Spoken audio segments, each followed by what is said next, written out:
What's up, everybody, and welcome to another episode of Ladies Who Bronche. I am Julissa. What's up, everybody? This is Skittlez. And this week, we have a dope musician slash writer, because he writes his own slash a lot of other shit that he'll tell us himself. Rick, who the fuck are you? Yo, what's up, everybody? I'm Rick Wind Herrera, actor, singer, as they say, and playwright. Also a very loving and funny person, man. Just like to crack jokes and also stay away from people sometimes because I like my space. There you go. and so tell me a little bit about, like, what shit do you write? What shows do you got going on? What's your artistic life like? Right. So I perform one-man shows that I create. I'm working literally on the third one, hopefully to release next year or whenever it's ready. But I'm more interested in basically my story and my vision to get these journeys out of insecurities, fears, and life. And I'm more focused on just being honest and showcasing that on stage and bringing it with dramatics and funny and music and putting all these gifts that I have into 1 hour or maybe an hour and 10 minutes and to showcase that I'm really about, in a long story short, portraying us and portraying a human being and a Latino person in a positive light. You know what I'm saying? And putting this story out there that no, we're not only, like we was talking about before, you know, this negative view of drug dealers, this thugs, whatever. We're more than that. Yeah, we could have that life, but there's also positive outcome that I saw a lot of people that come from that and made something great. So tell me a little bit more then about growing up and, you know, where'd you grow up? What kind of Latino are you? I'm from Brooklyn, so I was Brooklyn, Brownsville. I was born and raised. East New York. They haven't gentrified my area yet. Yeah, I'm glad you know it's yet.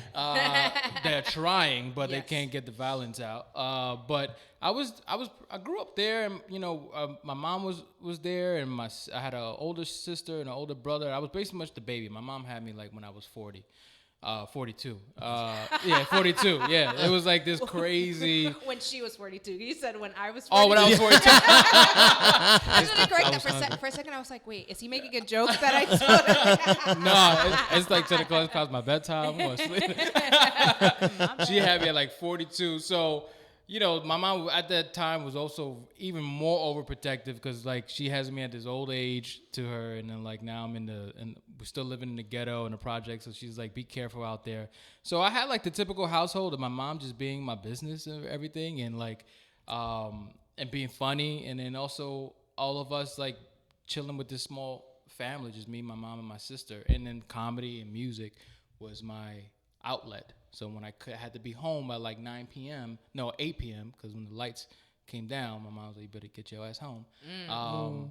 That room was my whole sanctuary. So it was cool. And then my dad wasn't around, so I always speak about that in my shows and stuff like that. So I don't know what else. Like So musically, what are some of your inspirations? I'm an old soul. I connect to a lot of like the Temptations, the Commodores, Jimi Hendrix, Led Zeppelin. I'm all over when it comes to like that type of music. And that reason being, I was sharing this before where I could remember, like, and I still listen to hip hop, right? Don't get me wrong. The trap music, like, shit. I like the beats, like it's cool. Yeah. But I can't. Like my foundation is definitely the old stuff. And I remember just being young, being by the big giant speakers that my mom had, and I would be there for hours, like with her records like Hector Lavoe and all these great artists, Eddie Palmieri, and I would be there for hours. And my mom was like, "What do you know about that?" I said, "What do you know about that? Because you don't listen to these records no more." And then like I would just be there for hours. My mom would think some things like, I think something's wrong with him. Like, in a positive way, something was wrong with me in a positive way. It was like, what is this music? And if this person was influenced by this person, who was that person influenced? And to this day, I would drop like $60 on iTunes just going like through old music from 1986, 1940s. Oh my God, African Cuban music. Who's that? Fring Pong Young Jung Dung. I'm like, who is this Fring Pong Young Jung? Like, that guy is crazy. So those are like my musical inspirations. Everybody that played from the heart and soul and had a story to tell that was deep, you know, about these emotions, not these chants. like what's going on now. Like, oh shit, damn, what? Oh, yeah, just like simple ass. And I could be there like, oh, but then after I was like, meanie, I money, need some feelings and some truth and Uh-huh. some love. For sure. And so, what does it feel like then? It sounds like your audience is really comprised of the community that you grew up around. So, what is that experience like when you're making art that your community is identifying with? It's one of the biggest blessings and surreal moments when you can create and write, and first of all, be vulnerable. Like, the first show was called The Naked Truth because the meaning behind it, and I was naked on there per se. It was to catch people's eyes. You was really naked? No, or I had like a you Speedo and stuff like that. Speedo? I was getting ready for Jamaica. So it wasn't Jamaica truthful trip. then because you wasn't swinging. I wasn't swinging. The dick was covered with the guitar and a Speedo. All right, ladies. I guess we're not buying tickets to that show. I just lost 20 tickets. It was funny because when I was doing the shoot, I thought I had to be. I was prepared to be naked, so I thought I had to be naked. And it was like, no, fool, you could put like underwears behind that. I was like, all right. And the cliche, it was cold in that basement, so I'm like, damn. And it was like 6 girls. I was like, I was like, damn. So like all the fears and insecurities, and then the coldness wasn't helping anything. And I'm tall, so like so no, not to say that I'm So it would have been eye level. They would have been sick. Yeah, it wouldn't be a good look. I was like, damn. Like, you know what I'm saying? Like, yeah. But in general, so there we are. I'm sorry to cut. No, that was great. That was a great segue. Yeah. But the audience reaction. The audience reaction to my penis was the audience reaction was amazing, right? They're like, wow, I can relate to not having a father. I can relate to you not being understood. I can relate when you said society and family wanted me to be this, but you wanted to do something else. I can relate to that, not only because you put those issues and you put your life and your truth on stage, but you gave me lessons that what you did to help yourself. And you mentioning about your spiritual teacher and how she helps people and it's for free and all that stuff, and how you got your life together and you stopped playing the victim and you took responsibility. Wow. Like, I want to do that. I want to take these lessons that you shared and I want to apply it to my life. It's been amazing, getting emails and getting people saying those things. It's something that I didn't think would happen. You know what I'm saying? I was just writing this show literally for me. That's what I was taught when I first was writing this show from my teacher, Guru Enlightenment, spiritual teacher. So she said, this show is about you. Because the only fear that I really had, honestly, it wasn't about performing it or being vulnerable. It was like, how is my family going to receive this? Are they going to stick to me from act 1 all the way to the end? And my mom's going to hear one thing and say, motherfucker, that's it. I'm leaving because, Ricky, I can't believe you said that shit. And I'm like, I want you to stay with me. Yeah. And they did. And when I got the reactions, like, from my brothers and my mom, and I understand. I got it. So to me, I always like to create, art, whatever it is, whether it's music that has meaning and substance to it. I just don't want to be on that stage and wasting it. I don't know. I like, that's a beautiful thing. People don't realize how beautiful to have a gift to sing is. Not everyone can do it. Not everyone can write. That's right. Not everybody, these gifts were given to you. And even though you have these fears and insecurities, it's okay. But it's time to use those things for a positive and build that confidence. So don't waste your fucking time up there. I get angry and I get sad when I see that. It's okay if you want to make music and then make money, but even if you're doing that on stage, not everybody can do that. So be appreciative of that, because you have a gift that you came down with. Don't waste it. So absolutely. I'm Damn, also you put just- me into shape. I'm also just really interested in, before we jump into our 4 questions, about your training. yes. And what role did that play into it? Because I feel like, did you just like up one day say you wanted to write a show, or like how did we get to that? Nice. So I started, I went to school. I went to Buffalo State College, and I started taking up, I got into this major called television and film arts. Around that time, I was learning how to write scripts and directing, and we was doing all that stuff. I was like one of the only Latinos in that room full of white kids. So I was intimidated. The only thing that I knew that they didn't have is that the funny and the pain that came from growing up in Brooklyn and all that stuff. I knew this was my end. They knew all the technical stuff, but I said I knew I have these stories I can write that's going to be different. So then after that, I got into stand-up. And I said one day, you know, these kids are shooting these cameras and I don't have enough money to do a camera, but I got these stories in me and I just could pay $5 for 5 minutes. Let me go out there and do it. And it was funny because I hurt my fucking knee. So I had to stay. I mean, me and my mom was like, at that time, beefing so much. And I had to get surgery on my knee. And I was so miserable because my mom was trying to help me for any little thing. Ricky, let me help you pee. Let me hold it because you're going to fuck up your knee. Ricky, can I wipe your ass, please? Ricky, please. You're going to fuck up your knee. You can't buy a new knee because Medicaid just bought you a knee. So like, I was hearing that every day. Then I'm questioning my life. What the fuck am I doing? I don't know. I'm having like this epiphany. I'm like, I'm 20-something years old. I'm growing this beard. I don't want to shower because it hurts to fucking shower. My mom is driving me crazy. I can't do anything. And then I said, I'm going to do comedy. I'm going to learn how to walk. Damn. Yeah, I can't wait for your like biopic. This scene. Let me help you pee. No, ma. Yo, it was that ass just like that. And it was coming from a loving place, but of course, I was so stubborn from any little aspect from her. They're like, I don't want help. You know what I'm saying? So I started doing stand-up. After I did stand-up, went back to school to finish. And then after that, I got into improv comedy, got trained at the UCB Theater. Yeah. Nice. And then every day was training, dealing with people, meeting people, being sarcastic to them if they was being assholes to me. So like that was all training. Living life was all training. And then I met my spiritual teacher, right, in 6 years ago. That's easier. I met her 6 years ago.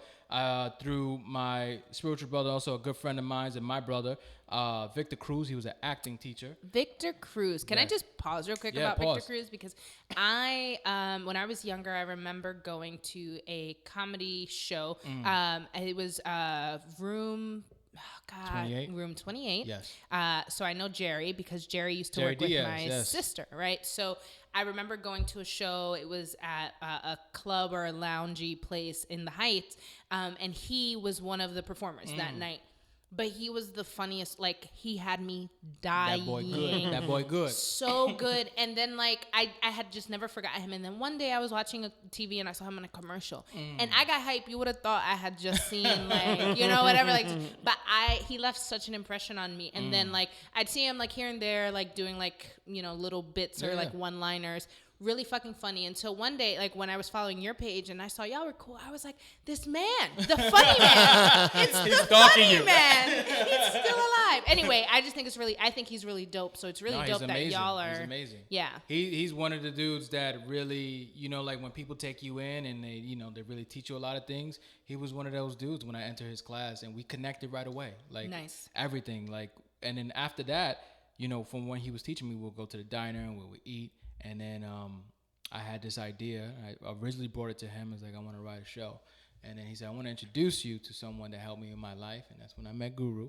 And then Guru taught me so much about spirituality and believing in myself and facing everything I had to face and taking responsibility. And then I remember she said, in the first session, she said, you're going to have to make a decision. But you'll know when it's time. Intuition. And I'm thinking, I'm quitting my job. That's it. We're quitting my job. I'm going to LA. Like, this is it. I'm out. Like, you know what I'm saying? But come to find out, like, probably like a year later, I started working on the show. And once the show was done, I said, hey, what was that decision that I ever had to make? She's like, you did it already. Your show. I was like, oh. And that was like that was the hardest thing for me to do, was to sit down and write about my life and face it and then put it on stage. Right. So all those trainings and everything, from the sessions with Guru, the late night walks with Victor Cruz, my mom, my life, all that stuff in college was training for me. Awesome. All right. So, Rick, what is your favorite brunch plate? You know what? I went. Just think, there's this place called on Indian Hill Road Cafe or something like that. I know that place. You know that place? Okay.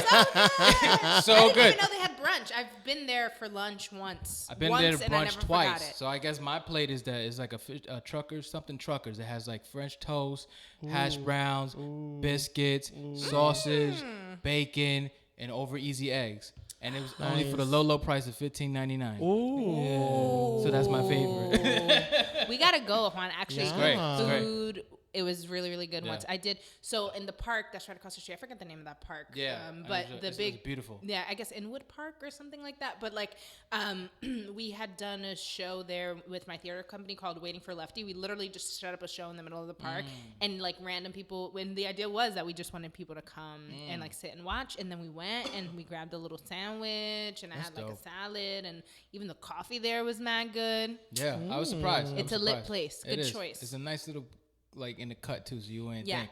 Yep. So then when you go to brunch, what is your favorite brunch booze? When I do drink, I drink some Man-Ritas. Man-Rita is a margarita, but I'm a man, so when I drink it, I call it Man-Rita. It's like the beer mosas. Yeah. Like the I'll have a mimosas. margarita. I don't know. I just like tasting different types of tequilas and stuff like that. So that's like my drink of choice. Yes. Margarita's good. All right. So Rick, what was it like going out to eat when you were growing up? You know what? My mom, and I think she was the typical like Spanish person. She would say, "We got food in the house. We're not going nowhere." So, she's like, "We got food." But after a while, like you want to go to like the Red Lobsters or Olive Garden, whatever it is. You just want to eat somewhere else, So we didn't. I don't remember us actually going out to eat somewhere, but I think I'll use this. My mom loves City Island, so like we would take her, of course, like on Mother's Day or something like that. So that I think as a family, we probably went there like 3 times. So City Island. City Island, let me tell you, has so many special memories for so many people. I'm shocked that y'all came from Brooklyn though. Yeah, because that's really I like just a thought Bronx. about that. That's my brother lives really in the Bronx, so he will come down. Okay. That makes all the sense in the world. Exactly, because my mom didn't want to go over there. We want to go. City Island's like the hidden treasure of the Bronx. Absolutely. And it's not technically the Bronx, but still, it's the Bronx pretty much. So what is your favorite bochinche to talk about over a meal? You know what? Like recently with my wife, what we do, like we'll chat and then I will show her like the funny memes that come up. It's not even like bonchinche. Oh yeah, actually, you know what? That and also like talking about shit what happened like at the job. Like that's like the common thing. Like, oh, my fucking boss did this or yada yada yada, and we'll talk about that. And then I'm like, yo, but besides that, look at this meme real quick. Not funny. So memes keep relationships going, I have to say. Like anytime I'm talking to somebody, I know it's going well based off of the meme share. Like I'm dead serious. Really? Like, do we have a good meme share relationship, or do we have a good like GIF or however people want to call it? Yeah. But like, how is your GIF game? Is it on point? Because if it's not, then that is a thing though. It came from me on my GIF. I really did. I was GIF like, that was not a good decision the other day. choice. If that meant yes, it looks like she's being like, what, bitch? Like, oh, well, nope, I have not updated the calendar. So that's why I was like, excuse me, yes or motherfucking no. Have you updated the calendar? I was like, girl, she's nodding. Like, with an attitude. But yeah, so that totally makes sense to me. That's like part of the day-to-day conversation. Think about that. Like 10 years ago, would we have known that memes were going to be such a big part of our lives? Blew my mind just to see that. Blew my mind. I was like, it was crazy. Just to like, and then like how you said, you better have some like nice memes for me, or like the relationship is whack. It's like it's an indication of do who you know how to meme, or do you know how to GIF? Like, you know what I'm saying? Like it's part of it. Absolutely, especially when like, and I can spend all day on this, but like literally like when you see like the beautiful background and these quotes that really don't make much sense, or it's kind of like that's actually not a good thought process around relationships. There's one that keeps circulating that is pissing me off. That is like, when he has his friends over, I go to my room and I respect your man, like not to be or something. I'm paraphrasing, but I think I saw that one. I was just like, are you fucking kidding me? And then it's like not even worth it to like dive in and have the conversation with the people who are like, word, I respect my man. Why you got to be out there if he's playing 2K with his boys? Bitch, because it's my fucking house. Exactly. If you go out there with some fucking booty shorts and your titties out, that's different. Then it's kind of like, fine. And even then, I'm like, Tell your boys not to be here. I want to be with my titties out right now. I've been working all day. Go play at his house where he ain't got no girl. Why y'all here? He don't got an Xbox. Take your shit and go over there. Like, anyway. So now let's move into our cheers to the ladies who, where we shout out people who are doing really, really dope shit. I want to start not in a conceited way, but to shout myself out. So my second video that I wrote with Kat Lazo of the Cat Call got released yesterday. Congrats.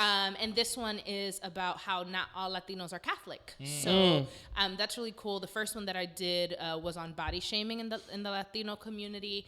And this one is so interesting to read comments because, like, I woke up and I'm like, yeah, the video's lit. And then there's a bunch of comments of people being like, yeah, everybody thinks we're Catholic, but I'm not. Or, oh, I'm this specific type of Christian, and everybody just assumes because I'm Christian, I'm Catholic. And then there was this one post that was like, this is all blasphemy. You are all going to hell. This is exactly the thought process that has the world the way it is. And there's only one true God and blah, blah, blah. Like, just going ham. There is like always one person. I mean, and there were a few. He was the first Like- one that I saw, and then as I kept going down, like, and you know, people comment each other and like, "Amen, brother."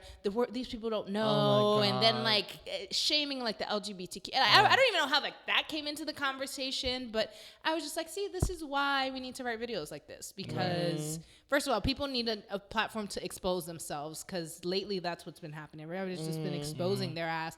But like, yeah, we need to start as a society being like, oh, well, you can challenge this. But the positive forward-thinking thought is, yes, not all Latinos are Catholic. And those who are not, because in the video, there's a Muslim Latina who's talking. And she's Afro-Latina, so she talks about how she's Muslim. And the second highest population of Muslim people come from Latin countries. So, and I mean, watch the video and like get all that information there. But it was so interesting to see that. And so I was like, you know what? Shout out to Kat for picking the topic. And like, I'm so glad that I got to be a part of that. Yeah. So shout out to you too for like living your truth, because I remember you shared something on Facebook about lady was like she probably thought you was pregnant or something like that, and you just killed her with your response. Yeah. I was like clapping. If there was a meme, I was like the GIF. I was clapping. It was literally. Yeah, I wish I could remember exactly what it was, but I know I was in DR. This woman saw me, and I was wearing a sundress, but she thought I was pregnant, right?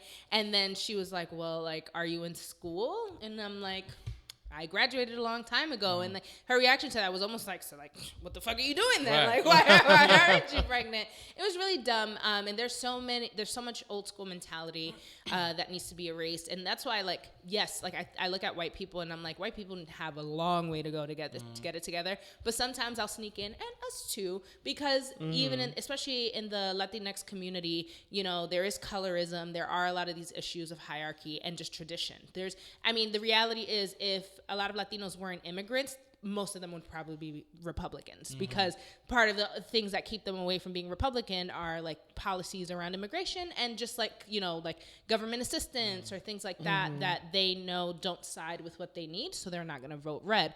But go to the South, like there's a lot of Chicanos who are really American born who, you know, maybe grew up in privilege.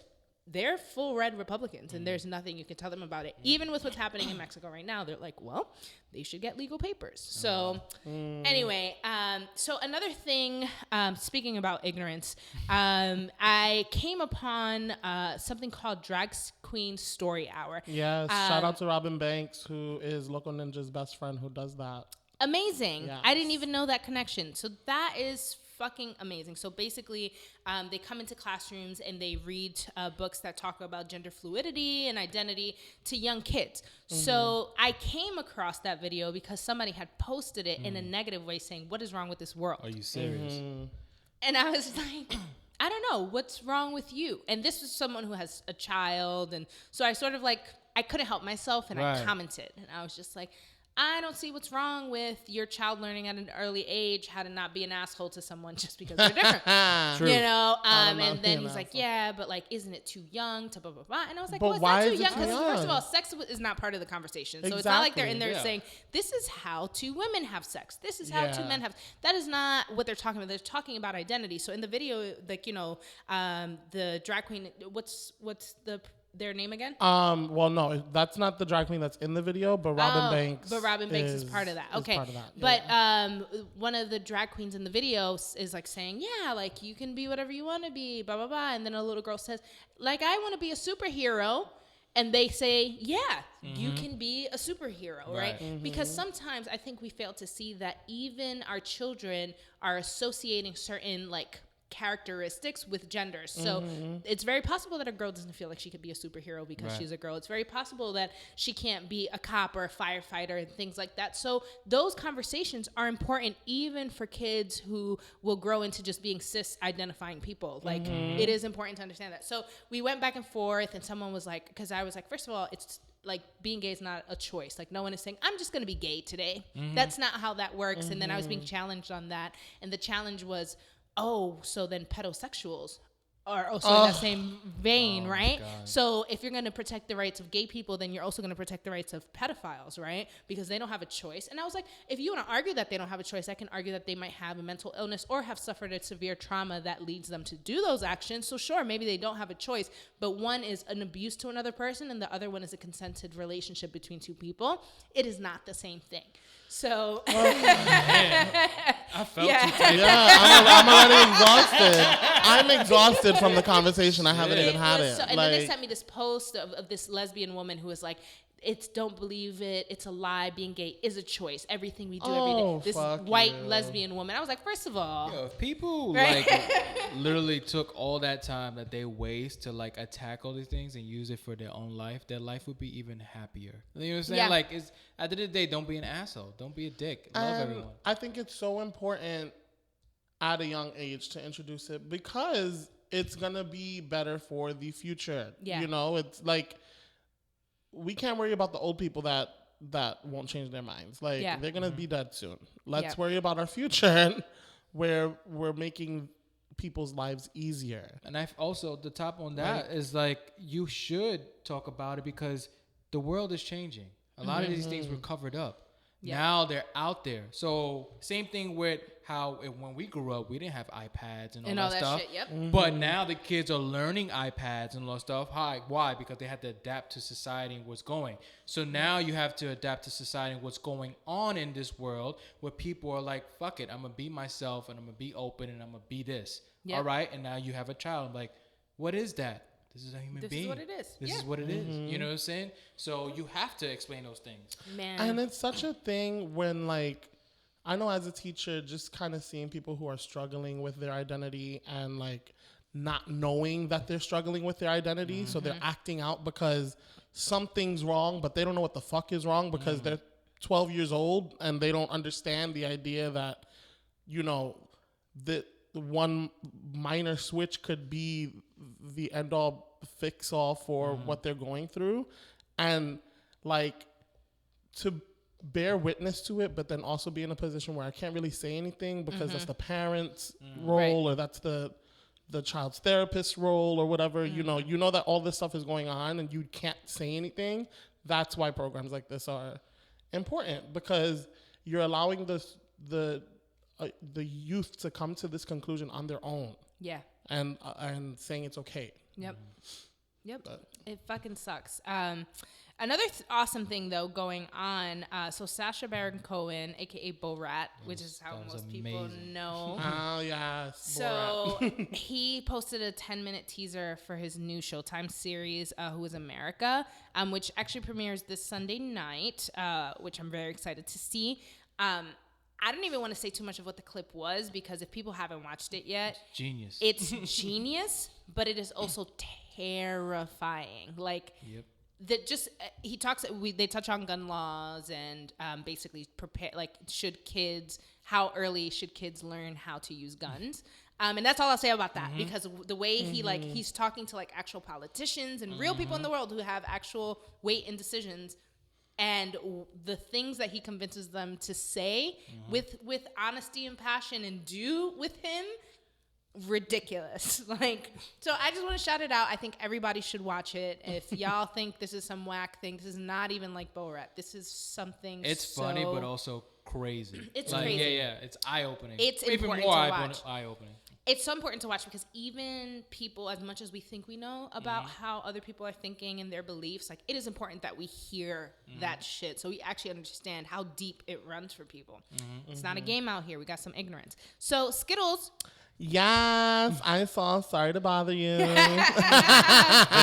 Have you seen it? Great movie. Isn't it? Yes, I left with a headache, honestly, because there was just so much shit thrown at me in the movie. But I really did enjoy it. It's a really great movie. A lot of commentary and symbolism in that. And like, I loved that it was people of color, but it was really people of color. Like you had an Asian in the Asian character in the lead. Yeah. And you know, obviously the lead black guy who was going through everything. I don't know. I really enjoyed it. I was, like I said, I had a headache by the end because I was like, oh my God. I mean, if people haven't watched it at this point, y'all waited too long. The point where he's like, where they're like, rap for us. Oh my God. Nigga shit. Oh, nigga let shit. me, I was like, can I also, like, wow. all right, I also forgot to point this part out. I went to go see it at Lincoln Center, Lowe's, the AMC Lowe's. And me and my friend were the only people of color in the audience. Wow. So that was also an experience in and of itself because everybody around me was white. Yeah. But that part, like, when I tell you I was sitting there with my face just like, In shock. oh my God. And like, I could feel like the white people just like Cringing and like tensing up around me. It was crazy. Yeah, I just want to circle back because I saw that you said that you had seen it, and I was like, because I talked about it in a previous episode. Like, I saw it like the week it came out though, so no one had really seen it. It's really, if you haven't seen it yet, go out and watch that shit. It is the Get Out of the summer. Like, yeah, I feel like I have to see it again because I feel like there might be things that I missed. But that's why Ren, who was on our last episode, was like, yeah, let's see it, but let's see it once you've seen it once because you're gonna have to see it again. So, you know, if anybody is down to watch it a second time, we're about to make this a field motherfucking trip. Invite your white friends because they need to come learn shit. So next thing. Yes, so the VMA nominations were released and Cardi B is leading the pack with 10 nominations. That's fucking right. Yes. So on one hand, I'm like, yes, Cardi B, like, fuck it up. But then, like, why was Janelle Monáe snubbed so hard? Like, Janelle Monáe released Dirty Computer this year, and it is a piece of art. It is like it's a visual album along with ready for it. Yeah, I love her. She's amazing. She is amazing. And like she is nominated, but she's nominated for like Best Direction. Like in the video. Put that bitch like Artist of the Year. Like put that Video of the Year. Like Video with a Message. Pink was Pink, her song Pink, not the artist Pink. Not the artist Pink. Was nominated. I just feel like she was snubbed from categories that she is very much able to be a part of in the crew of people that have been nominated. And it's looking like, you know, yes, Childish Gambino, This Is America got nominated, and you know, of course, Jay-Z and Beyonce got nominated, but it's kind of like we're playing the field of nominating real art, but then also nominating like industry products. Right. And it's like, are we gonna go hard and really push art, or are we just gonna put in whatever the big name artist is putting out as art, you know? Another thing, the Barbs are in arms because Nicki Minaj's Chun-Li is nominated for Best Hip Hop Video, but this is only her 10th nomination. So like in 4 albums, Nicki Minaj has only been nominated 10 times, whereas Cardi B comes out, which, let's be honest, Cardi B is an industry product. Yeah, yeah. And gets 10 nominations right off the bat. So it's like, what are we doing?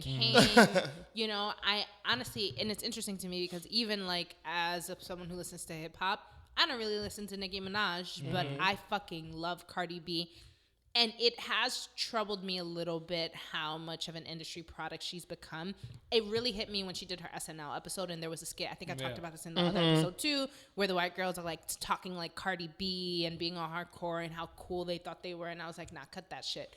There's just a difference in their come up where Cardi B women are sort of destined to fail unless they're quote unquote like fucking their way to the top, or there's always some sort of demeaning way in which they have to make it, where someone who, because as much as I don't listen to Nicki, I do have a great deal of respect for her. Like she's out here, she's hustled, and she really like brought, females back into hip hop in a way. Not that there weren't females around, but the way that she came in like a powerhouse reminded people, bitches can rap too. Like, y'all are out here, but we're out here. So I always appreciated that about her. And in a way, the way she did that allowed room for Cardi to be Cardi in the way that she is. But I don't know. There's just something that's authentic about her, or for me, more seemingly authentic about Cardi B. Because Cardi B still being Cardi B, and I see how everybody's trying to commercialize it, but she's not trying to commercialize herself. She is just being herself and trying to make this money. Like, she's not out here to hurt nobody. Her big explosion, like, even if Cardi B wasn't this big, I feel like she still would have been just making, like, these little trap albums. She would have been fine. She just was fine being Cardi, and it just so happens that she blew up. Yep. So I'm here for it. And hopefully this happening for Cardi means that, next year we can have just more females, even in the rap categories altogether. Because there's a lot of other female rappers out there who don't get enough love. Yeah. So. I also noticed that they brought back the Best Latin video. Well, they had to. Yeah. Because we're back. So we're popular again. We have to, which, I mean, like, literally, it was even kind of bullshit that the Luis Fonsi song didn't win that Grammy. Yeah. Because they literally broke that was records. The biggest song of the year. Like, literally the biggest song of the year. And people always argue, oh, well, it's about numbers. It's not just about, like, favoritism and talent. And I was like, so then what was it there, motherfucker? What was the answer there? So I'm glad that we're making that comeback for sure. All right, and last on our list, we have Black-owned cosmetics line Pat McGrath Labs is set to surpass Kylie Jenner Cosmetics in valuation. Great. So yes, fuck it up, Black Girl Magic. I don't know, like, what else to say on that, but yeah, the Kylie I know shit Pat was McGrath. Stupid. I know Pat McGrath. Like, the brand is popping. Like, yes, it is a great brand, and Kylie Jenner's brand isn't that good. Like, I'm sorry, whatever, I don't care. No, yeah, well, you would know. I mean, like, like, I don't have really stake in it. My whole shit is just like, you're a Kardashian out here and you're being proclaimed as like this self-made out. You're not self-made. You're not. You're literally What's like. crazy is that they have a GoFundMe for her. Like, that was like. People upset me when they do shit like that, because the same motherfucker donating to Kylie will be the same motherfucker talking about drag queen shouldn't be reading to kids in school. How about you put your money in something that's good and shut the fuck up? So that's really dope. And there are other brands, like someone was saying, we need to buy more Fenty then, or we need to buy, what is it, Exo Nicole, that lipstick line, which got dubbed during Shark Tank. Like, there's so many brands out here. Mented Cosmetics is actually a really, really awesome brand. They're on the come up. And their whole sort of like pitch is, we make nude lip colors for women of color, because the nude lip colors that exist do not cater to anyone with any type of melanin. So there's so many brands out there. We just have to like continue to big them up, buy them, share their post and all that shit, so that we're buying in places where our money comes to fruition. All right, so let's move into our Tuta Loca Es, where we call motherfuckers out for doing the most. I would be remiss if I didn't mention Trump and his little Russia slip up. This motherfucker was like your man who you literally went into his DMs. You seen the whole conversation with the girl that he wasn't supposed to be talking to, and he's still out here like, that wasn't even me. My friend took the phone. Yes. You know what I mean? The motherfucker literally came back and was like, oh, it was like misunderstood what I should have said. I mean, I know I said these words, but what I really meant to say, fuck you. I said would, but I meant wouldn't. Like, and it didn't make any sense. All evidence has... There's too much evidence that is pointing to a collaboration with Putin and Trump. We know that Russia interfered with the elections. That's already known. So what the fuck are we going to do about it? Nothing. Honestly, it's just like, sorry to bother you. The information is out there. Yeah, I did it. Yeah, you could say whatever you want, but nothing's going to happen. It's scary. It's all part of a plan, and it is what it is. So it's like, it's scary and it's crazy, but it's like, we can say all these things, we can try to do all these things, but at the end of the day, it's like we're throwing these pennies at this wall, and it's coming back, and it's frustrating because it's like, I could change my life, but I can't change this corruption that's going on and what they want for this fucking world. And I remember, I feel like back in the days when we all was together with Martin Luther King and all that stuff, we all was a unity. I was speaking this with somebody. I was like, I lost hope in that because we was once all unified together where we was on that line and everybody was like, if I get bit by a dog, if I get shot, I'm still coming back tomorrow. We all going to be together. That's not happening. That's not the case nowadays. No one's going to do that. And like my spiritual teacher said, there's so many small groups fighting for so many things that they're like, yeah, great, keep on doing that. And then while you're doing that, we're going to focus on something else. So then when this shit gets big, guess what? We're going to throw another loophole here, and then you're going to be all mad here. And then we're going to do something else. So it's like a never-ending trend for this bigger picture that they're working on. And I'm sorry to talk about it, but it's just frustrating because it's like, they're saying, true. Yes, I fucked this. And fucking Trump is just like, yeah, I'm an asshole. I do this and do that. Whatever. I don't care. I can't even stand to see this man on any type of screen or anything. Like, I watched the video because it was on my timeline, and then I was like, why the fuck did I watch this video? Because it's literally frustrating. And I think that's a great point you make about unity. There are so many different people trying to have their voice heard. But the issue with unity, I think at this point, is that even with those groups understanding how marginalized they are and how terrible that is, even with each other, there are things that they don't agree with sometimes. So like, yeah, the Latino fight is the black fight, but there's a bunch of Latinos who don't believe they're black, right? So how are you going to get somebody to say Black Lives Matter if they don't think they're black? And that's exactly what they want, because it said, all right, the power is in with the people, but what if the people go against each other? And what if we fuel this? It's and easier. what if we uncover everything? United we stand, divided we fall. And then they fight each other, and then we'll keep doing what we got to do. It's like, it's a thing that's been happening for so many years, and everything's coming all back again. And they dismantled. I mean, when you think about the 50s into the 60s, like historically, what happened was that entire movement and unity was dismantled by the government. So, like, yes, they killed Martin Luther King. Yes, Malcolm X was shot by his own group, but was white people happy about that? Absolutely.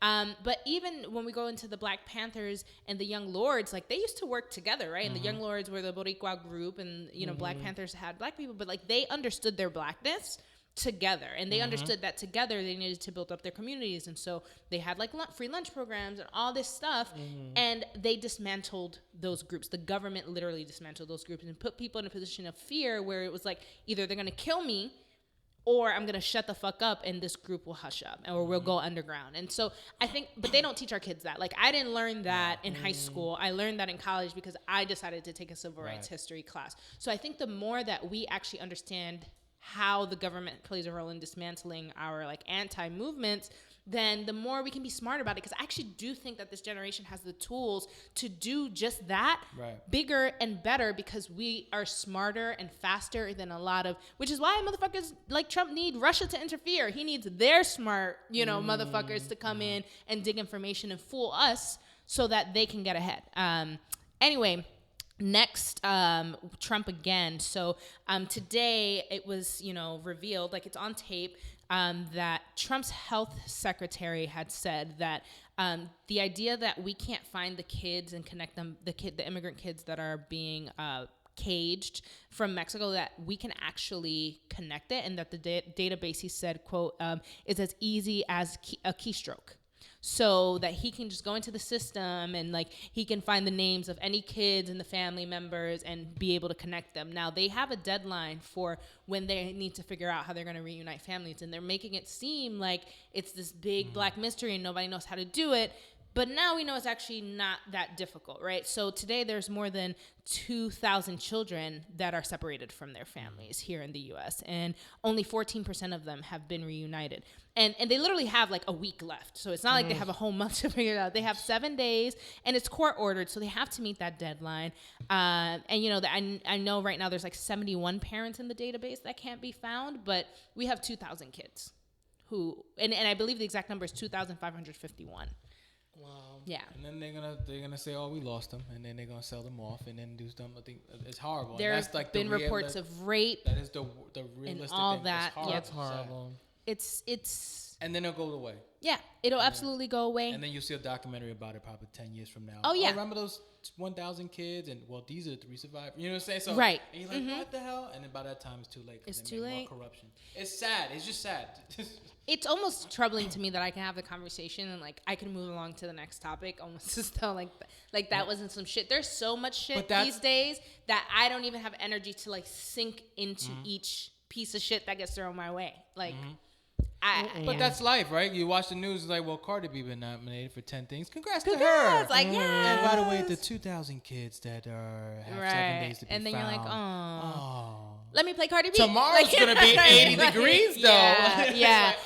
Like, it's really hard to keep up. And then, like, in the same Trump train, so Cohen, who is Trump's former attorney, has a recording about with Trump discussing payment for someone else who was his mistress, Karen McDougal, where he's literally talking about the specific arrangements of how he's going to pay her off to shut her up for, like, an affair. So apparently his camp and his new lawyer, Rudy Giuliani, is not concerned because he says he didn't actually go through with the payment and it never happened. So it was just a conversation, but nothing actually ever happened. Right. So, you know what I mean? And then we have, like, last week, Stormy Daniels got arrested, right? Which was a total setup, as we discussed in the past episode. And it's interesting to me because this same woman, Karen McDougal, she, like, worked alongside this, like, agency because she was going to sell her story on Trump right before he was running. And so they paid her $150,000 to shut up about it, or not to shut up about it. They paid her that for the story, but then they never released the story because the guy who worked for the company, I believe it was AMI is the name of the company, was Trump's friend. So it's like, oh yeah, so we paid her, we took her story, but now it's our story. She can't do anything with it, and, like, shut the fuck up. So, you know what I mean? There's always there's always such little layers to this, and even with the Stormy Daniels thing, like, she blatantly said, like, yes, we had sex, like, no, I did not enjoy it. And, like, there was hush money involved. Like, there is hush money involved. But, you know, whatever. It's just interesting to me that those sorts of stories happen. And then there's going to be a bigger story. Something's going to happen that's going to, like, overshadow this so that the people who are still blind to Trump, it's almost like no one's letting them get woke. Like, every moment that they could get woke without it being a black person or someone else, like, coming after them, gets shadowed because of the way the media is and because they don't either have access to the information or just don't have the urgency to get away from fake news. And then again, so the NRA recently admitted to receiving 23 Russian-linked donations. Now, previously they were saying, like, no, like, we're not accepting anything from any Russian links, blah, blah, blah, blah, blah. Now it turns out that there are about 23. And so the sum of money, it was like $2,500. So it wasn't a large lump sum of money. But the idea here is not that it was a lot of money, but that there's links between the NRA and the Russians that could also sort of feed into the conspiracy about what's happening with elections and why certain policies aren't changed. In essence, the NRA is in Russia's pocket or Trump's pocket or whoever is because it's hard to tell who's the puppet master here at this point. And so that is within itself is an issue. And it's small, like, it's a small sentence, but I wanted to bring it up because these are the little things that happen that we just don't hear about or don't think, oh shit, that makes a lot of sense. So when you have a slip up, going back to our first point about Trump slipping up like that, is it really a slip up? Or do we just not all know the evidence that proves that he's just fucking lying? He's just that, I tell you, the nigga lying about being in the DM, nigga, because you was in her DM on Facebook and Instagram, and what about that other bitch on Snapchat? Like, I see everything. Stop playing me. Next to Loca Es goes to more white people calling the cops on people of color. So, we had someone, these black dudes were playing white guys playing basketball, and he got fouled, and he thought the foul was a real, like, hardcore act of aggression. So he called the cops on the dude because he got fouled during a basketball game, a pickup basketball game. It wasn't even anything that serious. So when the cops come, the dude's friend is recording the cop, and he's like, "Have you ever been called for something like this? Like, is this common?" And then the cop is like, "No." Like, even the cop in the video is like, "No, actually, I've never heard anything is a like this in my joke. life. I just don't understand. Like, what do you expect the cop to do? Like, take it, like him to say, take it easy, be like, or like, was his intent was to really like, take him to jail and let him learn his lesson, not to foul that hard. Right. You know what I'm saying? Like, what was the mentality of Play that? ball, motherfucker. We out here. Like, I don't understand. It was dumb. But then that wasn't even the only one. Yeah. So we have Coupon Carl, yes, right? Can you Coupon tell me about So, Coupon Carl? Coupon Carl, it's a Harvard CVS, and this CVS employee called the cops on a woman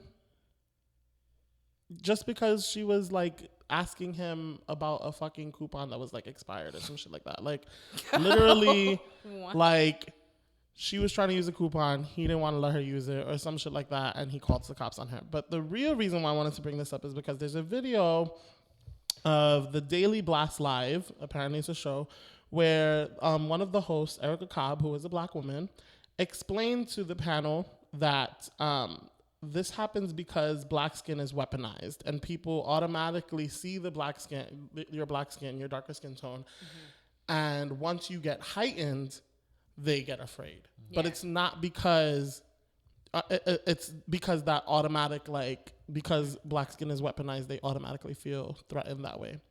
Her co-host, Bo Davidson, argued that we need to take race out and that people need to stop filming these situations. That if we just treated every situation like this with compassion and kindness, that it wouldn't get to the point of getting the police called on you.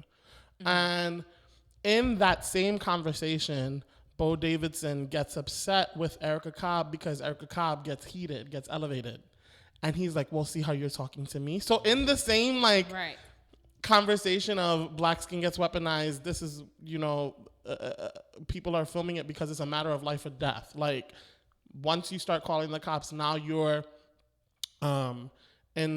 intruding and impeding, I don't know what the fuck word to use, on my rights. So now I'm going to film you so that you don't do some stupid shit. Right.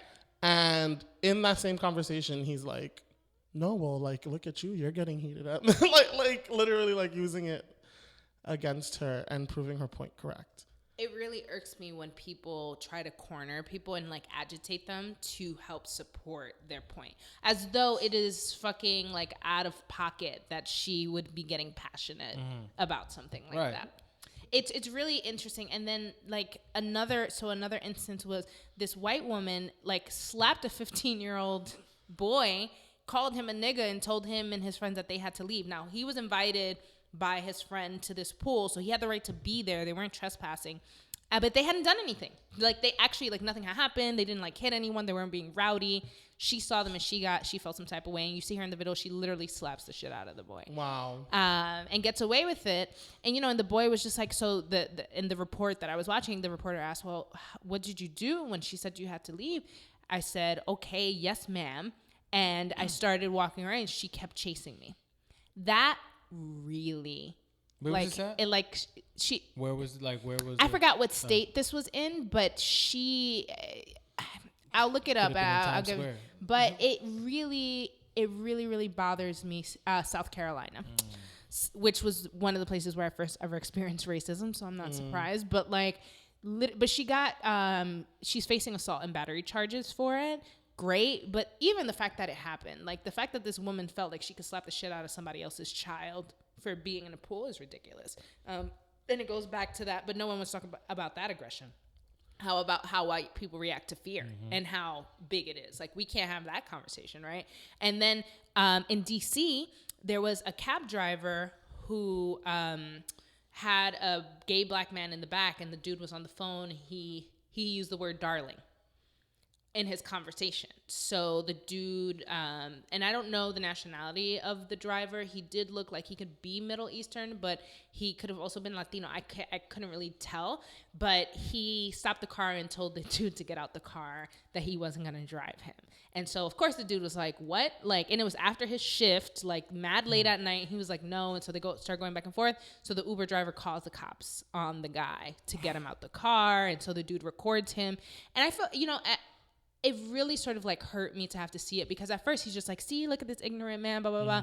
But then he starts getting, like, the dude recording starts getting agitated, and he's like, you see, because it's not just white people calling the cops on black people. It's not just white people calling cops. It's all, you know, and he's like, I already have to deal with this shit for being gay. Like, I come from a day where I have to deal with people being mad at me for being gay, and now, you know, I can't even go home because I use the word darling. He's like, I have a grandfather who I talk to on the phone who's not gay, and he'll be like, hey, baby, how you doing? Baby, it's a word. It's how we speak. It's a Southern thing. That's not a gay thing. I didn't say darling because I'm gay. I said it because I'm Southern. Like, literally, and just the passion, and it really triggers me when I see people suffering like that because of other people's ignorance. Like, and then after the cops left, it took the dude 30 minutes to hail another Uber to get home. So just think about that. Like, and who knows, if he had a job the next morning, he has something to do the next morning, he can't say, oh, I'm sorry, I'm late because I was tired because I got, you know what I mean? Like, these excuses don't stand up in our day-to-day lives, but we as people of color have to deal with more things than other people have to deal with on a day-to-day basis, but have no wiggle room for it. And it really fucking sucks. So I wanted to bring that up. That's fucking stupid. Yeah. So. Well, today, The Root published an article where it was basically a list of everything that a straight man cannot do or else he would be considered gay. And I'm trying to click the link, but on the list was things like eating a banana, popsicles, lollipops, kale, salads, do yoga, intricate dances with women. Like, just like these stupidest things. Eat pussy is on there, which or have anal sex with a woman is also on there. Do yoga. Straight guy. Yeah, like, these are things that a straight guy can't do. A running list of things straight men can't do and shouldn't do because it'll make us gay. Like exfoliate, have a regular skin regimen, read novels, be an adult male virgin. Bananas are delicious though, but like, why can't I eat a fucking banana? Well, it's how it's sexualized, right? So like even the picture in the headline is a dude like eating a banana in a way that could be like interpreted as like sexual. And I love that this came up because it also reminds me of the conversation I was having with the dudes about the drag queen reading in the classroom. I'm like, it's really what I really wanted to say, but I didn't want to violate someone on Facebook because I'd rather do it in their face. Is you are mad and your masculinity is being poked right now in a way that is uncomfortable to you. You don't want to be in a classroom with a drag queen reading to you, so thus you want to make it about your kids and protecting your children when really you're just protecting your masculinity and your ignorance. Yeah, and let me make it clear that the Root also categorizes it under fragile masculinity. So it's not the Root. They're not We're agreeing. Not saying It's just like a joke. It's a sarcastic thing. It's a satirical but of piece. course, this is something that like you would see a straight guy reblog and say, I completely agree with this because I hate bananas. Yeah. Like, I hate popsicle sticks. I love they even have hold a purse for even a second. Because there have been times where, like, I've been with dudes and they hold my bag for a second. We keep walking and I, like, genuinely forget that they are holding my bag. And they're like, here, take your shit. Like, you know what I mean? And it's like, bro, I'm sucking your dick tonight. You're straight. It's okay. Hold my bag. Nah, but it's gay if you sucking it. Holding your bag. Literally, like, you know, cooking by methods other than grilling, smoking, and frying. Oh my God. Gay. So don't expect a souffle from a straight man, apparently. Anyway, so next thing on Tuta Loca, Wild 'N Out versus Azealia. Now, I don't really know where the hell I stand on this. Because, you know, Azealia is always controversial. Problematic fave, I like to call her. But but I think like she's not wrong in calling them out. Apparently, she was gonna be on Wild 'N Out. They told her that she didn't need to prepare anything, that she was just going on to sing her song, and then that was it. But when they got there, you know, apparently they were cracking jokes on her. They were cracking jokes about her skin color and how she's ugly and how like she was there because they couldn't get Cardi B, and she started crying. And then she went on a rant on Instagram about how that situation, how like she was tight about it because they were cracking jokes on her. She wasn't crying because she was feeling sensitive. She was crying because she couldn't say what she actually wanted to say. And then she made a comment on Nick Cannon saying like, oh, well, if I said Nick Cannon only has a year left to live because he's sick with lupus, then I'd be wrong. So she said that, right? Nick Cannon screenshotted it and was like, we'll pray for you, blah, blah, blah, whatever. Now, some people are saying that she's absolutely correct in it because Wild 'N Out has a tendency to make fun of darker skinned girls while glorifying light skinned girls. But then other people are saying that Azealia just can't hang because everybody gets roasted on Wild 'N Out. Like they've said that like Nick Cannon they make fun of his marriage with Mariah, his failed rap career, like all this shit.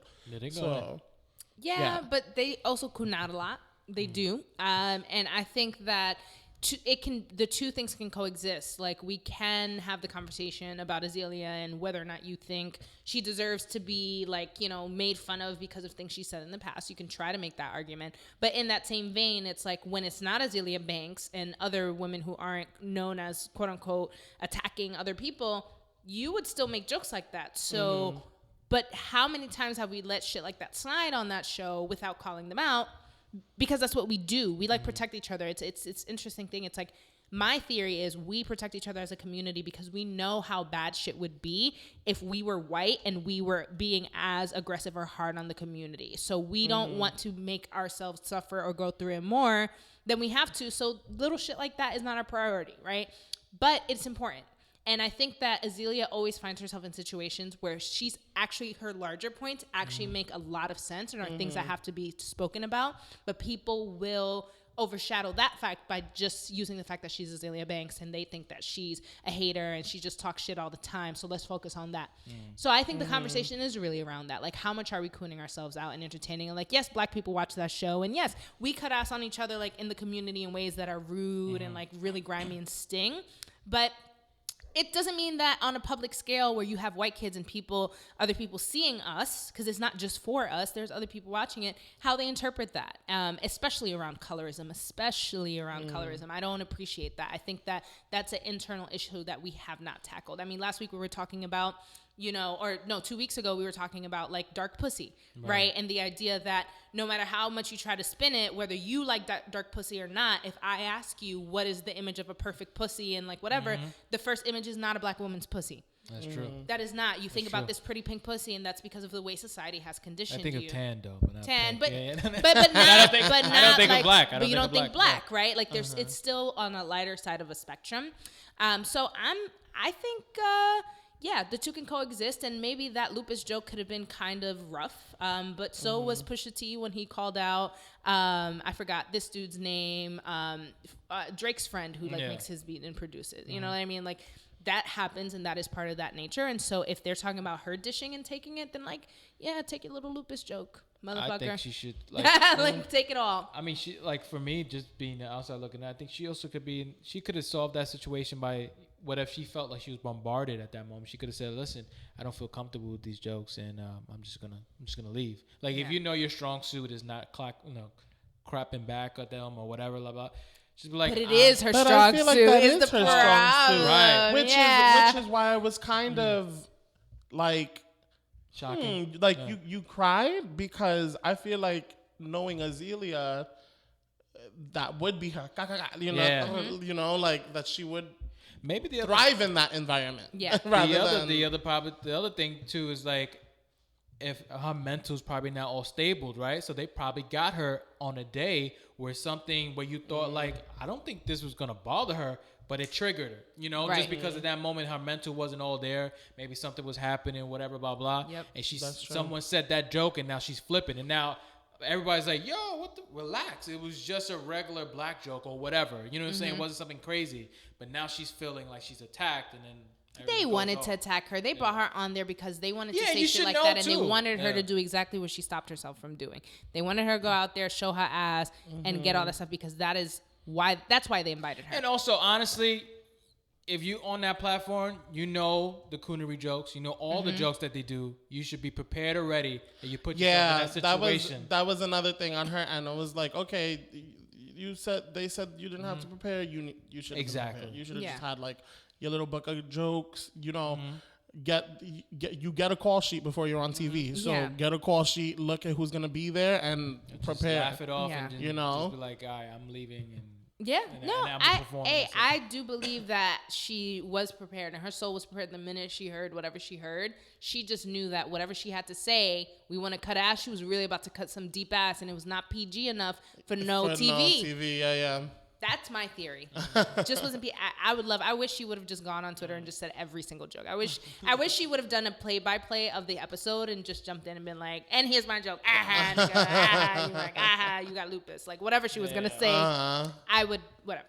But that's my homegirl, so I always have a little bit of a soft spot. Yeah, soft problematic spot. fave. Yeah. That's what I say. Like do. she gets into all these issues because me and Julissa are the two people that get the text of like, look at your homegirl. Yeah, people we literally always get like, say like, go get your homegirl. Go get your look girl. Look what she said. And I'm like, listen, all right, why are we acting like we don't know who she is already? We know who she is, but she is talented as fuck at the end of the day. Speaking about colorism, Michael B. Jordan at his yacht party filled with women, but now one of them was black. Wakanda what? Wakanda where? Wakanda where? I never really fucked with Michael B. Jordan that hard. I think he's sexy. I think he's okay. He's not that sexy to me. I don't know what it is. Maybe it's just my initial sort of distaste with his attitude. Right? Like because I wasn't invited to the yacht party, therefore I don't fuck with Michael B. Jordan. No, but we know this about him. And so there's actually someone who I used to work with who knows someone on his team who was like, yeah, he is always like with white women. He only fucks around with white women. And I had another friend who worked for an airline and would executive shoot him from one side of the airport to another, always with white women. So, that's also a thing okay. within that's okay, but why you had a yacht party full of women and why were none of them I'm just curious. There might be a valid reason. I don't know. But what is the reason? Fuck that shit. It's colorism. I think it's colorism. But who knows? And I think with men like Michael B. Jordan, it really sucks because in our community, there are plenty of black women who love and lust after this wonderful man. And we big him up and they support him and they see his movies. And if it is true that he has a colorism issue and he actually downplays beautiful dark women because they're dark, then I don't think we should be going out and supporting him as much. The devil's advocate, what if he just likes white women. He just into white women. The age-old argument. I think that preference shouldn't determine inclusivity, though. Okay, you have your preference, but you can still invite black people to your party. How do you prefer someone off of the color of their skin? You know what I mean? How do I prefer you as a human being? It's not what you think, how you breathe, the things you've done in your life. Because of the color of your skin, I can't really fuck with you. Well, if we're taking it there, that's if we putting the words in his mouth, saying if Michael B. Jordan saying, and maybe he's not saying any of this. Yeah, I'm just saying there's two different perspectives. Right. He's saying, I don't fuck with tan skin or black people. I fuck with the white people more. I just then they're like, whoa, why? But if he's just saying I'm just more attracted to white women, then for whatever reason, he says I like for me, I'm attracted to color. I love my color, and I love women of tan skin. I also love white women, but there's just something of the tan skin that attracts me on a woman, whether it's black, Latina, whatever. You know what I'm saying? I get it, but I don't at the same time. I understand that, but my whole thing is if that is true, then can we say, yes, I am a product of a society that taught me, and not you specifically, Rick, but I'm a product of a society that has taught me that white is right and light skin is beautiful and pink pussy is prettier. Right. And I have not been able to unlearn that, and thus, when I live and breathe in the world, I'm still more attracted to white women than I am to dark women. But you have to understand where it's coming from. So to me, it's not about saying that you're wrong. We were socialized that way. You didn't necessarily choose to have those preferences. The world taught you that these were the right preferences to have or the best choices to make. But we got to be honest. I think we have to start doing that. For me, I came to a moment where I had to realize I used to say I was never going to date a black guy. I used to say that I didn't want to be around black guys because all the kids who would misbehave in my class were black, and the guys who were tigres that my mom would always talk about were black. Even if they were Latino, they were always the little morenitos, and I was always warned against black men. Right. And I fed into that stereotype based off of things that didn't really correlate. And so it wasn't until I was older and I started feeling black guys, and I'm like, damn, but he's really hot, but that's wrong because he's black. So this is gonna go really, really wrong because he's black. I had to hear myself and catch myself and admit that shit was ignorant, and I was just being ignorant, and that's the long and short of it. And so now I have the opposite problem where it's like I have a hard time being attracted to white people but not because of the color of their skin, but because of the history of their people and how I think I won't fit into the context of their life, which is another. So it's almost like I'm bouncing back. So I went from one end to the other, but I still understand the context that motivates my feelings. When people try to say, well, that's just what it is. So what? I just like this. No, there's more to that. You don't just wake up and just not like black pussy. For what reason? What did black pussy do to you? What did black dick do to you? Anyway. So speaking of dick, so I want to talk about the naked truth about the beauty of our bodies. So beauty in the body. Why are we so afraid to be naked? Well, I feel, it comes with like how we're brought up and the insecurities that we might, we feel about ourselves, and what society also says that is not acceptable to be naked and stuff like that.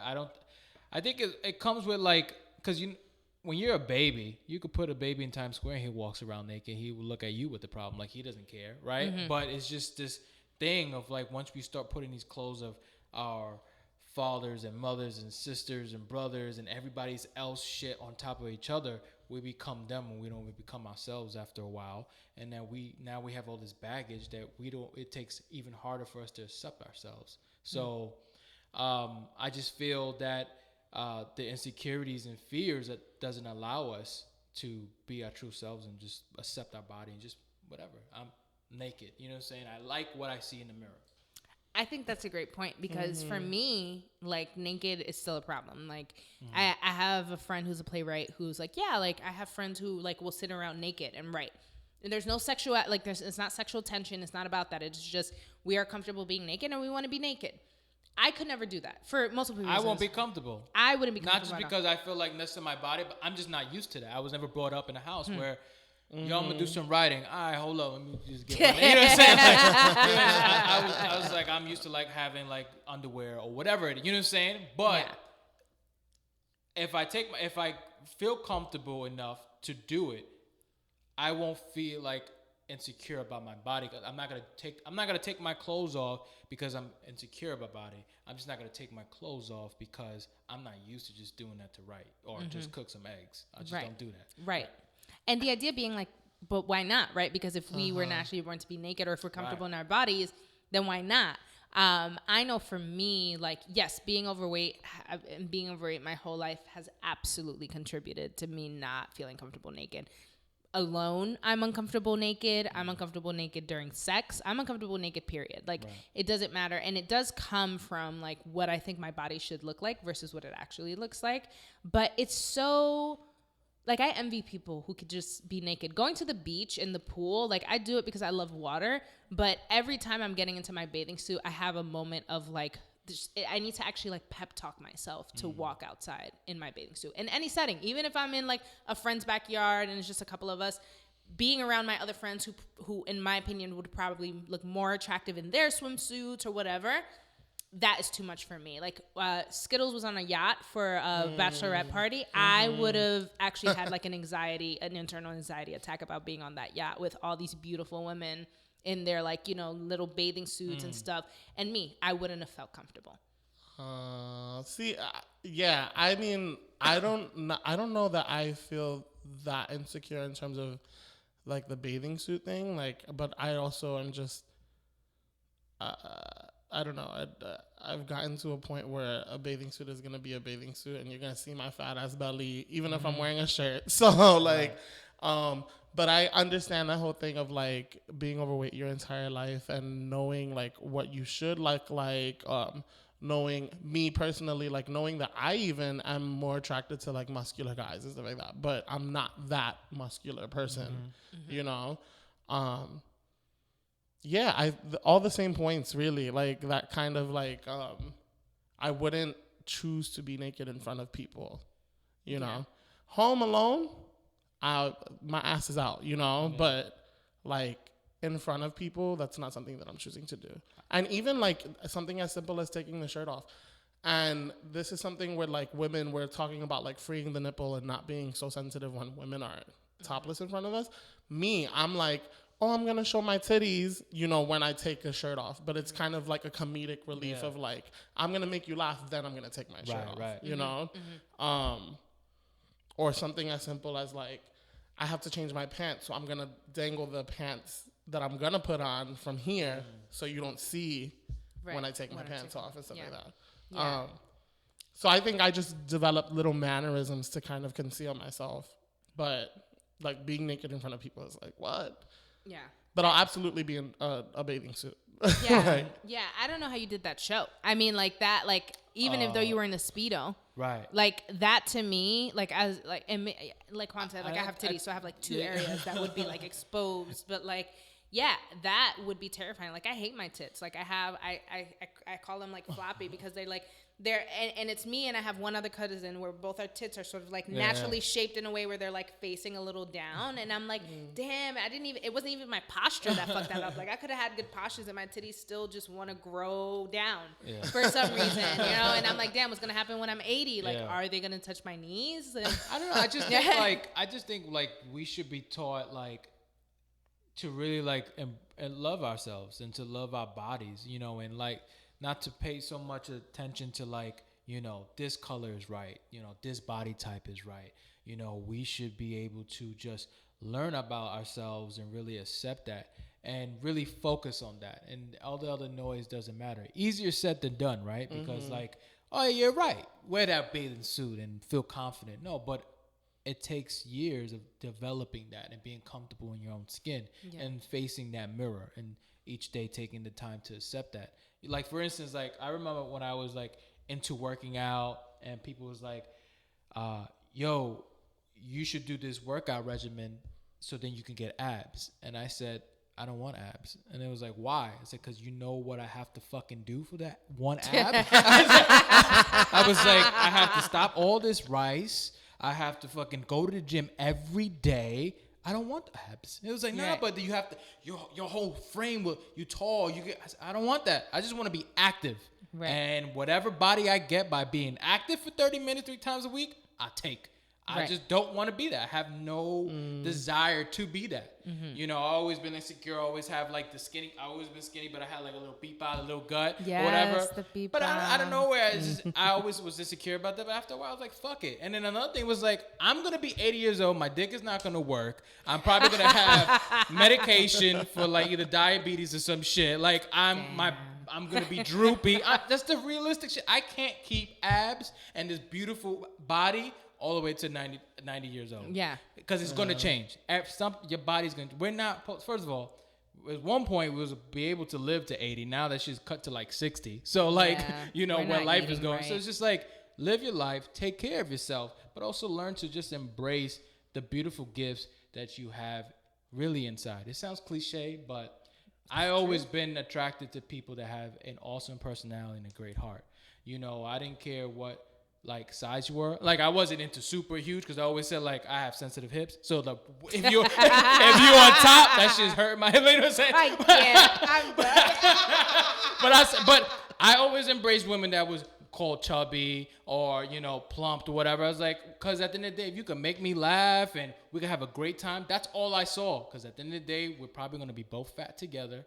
And that's it. We're going to change. So I'm just trying to find me a nigga that want to sit down, watch some Netflix, and be fat with me and not care. Like, you know what I mean? And not realistically in that way, but I just think that it's interesting that it doesn't matter how woke you are. Like, I can have this conversation. I think body positivity is awesome. When I see big girls like me or girls bigger than me, like owning their body and being sexy, I love that, and I think they're sexy too. And it's not because I'm like, oh, well, they're big, and it's the right thing to do to think that they're sexy. So I'm gonna say, yeah, you look awesome. When really I'm like, ew, bitch, you look gross. Like, no, I actually am like, wow, the way you fostered that like positive energy about yourself is fucking sexy. And I almost feel like I don't even see their body anymore. It's almost like who they are as a figure doesn't matter because I'm so taken by who they are as people, and how stylish they are and fashionable. And we have this one friend, Amy, who was actually on our show, and she, like, you know, will post pictures like half naked and stuff like that. And on Facebook and stuff, they will like, you know, take the picture down. They'll take it down because they say it's not positive. But then I could see train videos of girls sucking dick. You know what I mean? Like, you know what I mean? And it's just like, so y'all are gonna, but like, you see what I mean? It's kind of like they even when the caption is all about body positivity and this is not something that's meant to be pornographic, they will still take it down. You know what I don't like too, like the whole thing of like this pressure that we put ourselves to like have this type of body. Like I remember when I was like super heavy into working out, and then my friend asked me, "Is like, why you not working out no more?" And I said, "I just want to be fat right now and just eat." And it was like, "What do you mean?" I was like, "Well, I found out that I was working out for the wrong reasons." He was like, "What are you talking about?" He says, "I was working out for a whole year for everybody else." And it was like, "Why?" I said, "Because I felt like the more attention I got from women, or because I was insecure and all stuff, women like muscles, women like this and stuff like that. So I was not having fun anymore. And I was just forcing myself to create this body that I really didn't want, only for the world to accept. And then after a while, I just had this epiphany. I was like, no, I just want to stop and just be myself and be comfortable. Now, where if I go back to working out again, it's because I'm doing it for the right reasons, because of my health, and also I like working out. So there was a difference that I had to like really check in with myself. Like, why am I doing this? And why am I going to the gym and feeling like, oh, I got to do an hour of this and that. All right, and then I'm gonna go home because I just have to. It's the worst feeling in the world. Yeah. I think you make a good point about knowing what body you want. Even like, I don't want the body I have, but I don't actually know exactly what body I want. Like, I don't know at what point I'm like, oh, girl, you're good. Because like, I look at pictures in high school where I hated my body just as much as I hate it now. And now I'm like, bitch, if you had that body right now. I always have that moment. It's great that you mentioned that, right? Because like, I was at this boot camp for a while. Like, you go there, you go to the boot camp and mornings and whatever. And it was great. You lose weight, right? So people had like the mindset like what you and I had. It's like, I don't know what body I want. I just want to lose weight, whatever. I started noticing that there's a disease where a mental disease that people have when they're going to these things, right? Because they'll work their ass off. They'll put in the work. They'll get a different body, but they're still not happy. Yeah. And it's a disease because they're looking in the mirror and they're still seeing their old self. So my thing after a while, I used to say, when does it stop? Yeah. Because you lost all this weight, but you're still not content. You're still making yourself miserable because you're still seeing this person. I think it's more, not even like almost a body thing per se, right? But the person inside thing, accepting the ego, the mirror. Yeah. Because once you solve that, then you'll be content with the body you have now, whatever body's going to get by working out. Yeah. Because a lot of the times I used to get annoyed with these people where, oh, I need to do this, I need to do that. I was like, yo, you just lost 40 pounds. Don't forget about the journey that you just had. Right. Be like, appreciate the steps and appreciate what you have now. You're fine. You're just feeding this disease, this constant disease of like more. So I always tell people, if you're going to work out, don't put pressure on yourself and accept whatever, but always be appreciative of the steps that you took. So like for you, Jules, if you start losing weight and stuff like that, I want you to be proud of the weight that you lost and just be like, I lost 10 pounds. And that's amazing. And that's amazing. That's great. It's probably water weight, but you take it. But that's what people do sometimes. They always downplay it as like, I'm such a negative Nancy. It is like my mom says, tú te vas a matar porque tú lo que estás and it's crazy because then you'll be with sometimes like, that can rub off to like in your relationship, because then like you could be with someone, I'm like, babe, I think you're fine. No, you're lying. Now you're putting your shit on that person. Guilty. You know what I'm saying? Which is, it's crazy. Yep. So I've been in those situations too, and you just have to stay quiet because it's not your issue, it's theirs. The person saying, no, you see, you're lying to me. Yeah. Yeah. I literally, I've been in that position, and I've had people be like, you don't think you're as attractive as you are. Like that is unattractive to think that you can see and talk about all these things and you're so deep.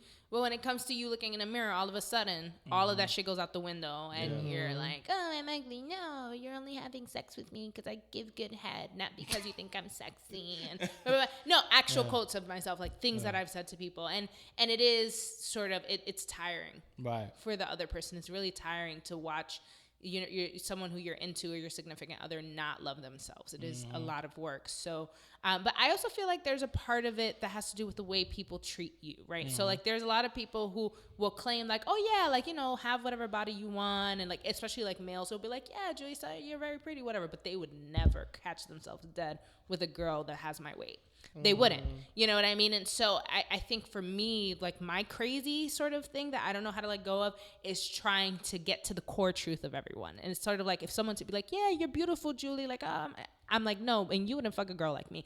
Admit it. You wouldn't do it. And it's so important to me to like have people acknowledge. And it's not right. It's crazy. I'm crazy. But listen to me.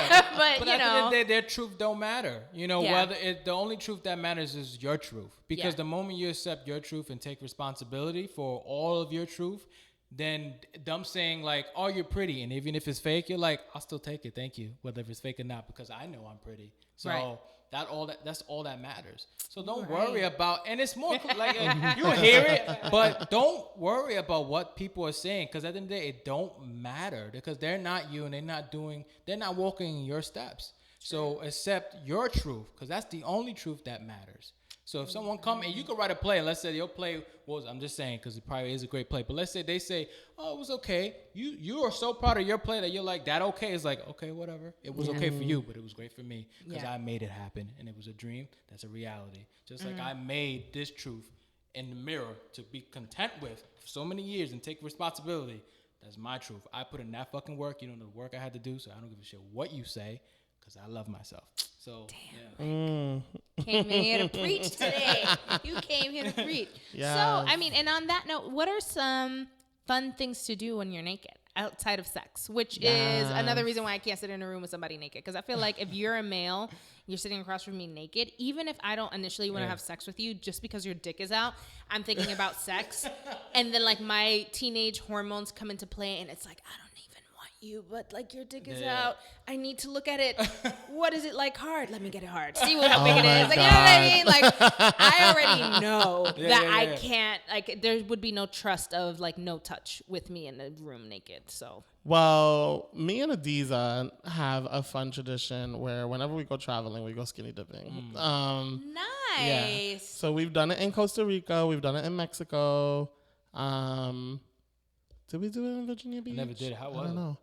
It's fun. And you know, the thing about it is Adiza is like, my best friend is like sexy ass body. She's sexy. Commercially everything. Like fit, you know, big boobs, cute little cupcakes for a butt. World. Yeah, like she's just like hot. Yeah. But like, yeah, like, I don't know. We just started doing it. She and I traveled together a lot, and there was a water slide at the resort that we were at in Costa Rica. We were like, let's go down it naked. Like, and then we did it like every night in Costa Rica. We did it like twice in Mexico. And it's just like become a tradition where we literally like will go get drunk and then just like strip down and go skinny dipping. And we invite people to come with us. And it's just exhilarating because there's nothing sexual about it. Right. But it feels good to be in a pool butt ass naked. Yeah. Like, you know, like. I did it and once. We've gotten caught twice. Oh, really? Like security guards with like flashlights. Like saying, you guys can't be in here. And we were like, all right, can you just move the light? Like, I was going to ask what happens next, like when you get caught. Cue the music. Yeah, that's dope. I mean, I like to dance around naked sometimes. Like when I first there are days when I'm feeling myself, I take like these long showers. I call them like baptisms, right? And I do it especially every year on my birthday. Like I shave every single inch, you know, minus my arms because I'm afraid that they'll grow back like wolves. But like, you know what I mean? Like I shave every single inch of my body. I take my time. I'll use special soap or a special exfoliant that I never touch because I don't have the time. I wash my hair. Music is playing the whole time. So by the time I get out the shower, there's always some song that it's either like that one Beyonce song or that one like Hype Cardi B song that's on. Or really like that Jay-Z song where I'm just rapping and I'm feeling myself and I'm just in the mirror dancing and I can be naked for a really long time. And then by the time it's time to put my clothes on, I'm kind of disappointed because I'm like, oh, now it's time to get dressed and go outside. And, you know, I just think that dancing naked is important. I also think after sex, laying naked and like falling asleep naked as opposed to like putting clothes back on. I love sleeping naked with people. Yeah, I can agree with that too. I usually have my underwears on, but after, but when it happens, I'm like, I just want to be naked laying in the bed. It's pretty nice. Too. Yeah, underwear is so like overrated. Like no, not even overweighted. Yeah, overrated. Overweighted. See, but I like just oversized t-shirt and nothing else under. No panties, no bra, no nothing. That's like my thing. I'm the most comfortable in that way. But there's something so nice about sleeping naked with somebody, and I always have that moment where like if I'm like if I'm like spooning and I'm little spoon and their dick touches me, but it's soft, so it's like floppy dick, and I'm like, oh, it's floppy, it's harmless, it's not trying to fuck me right now,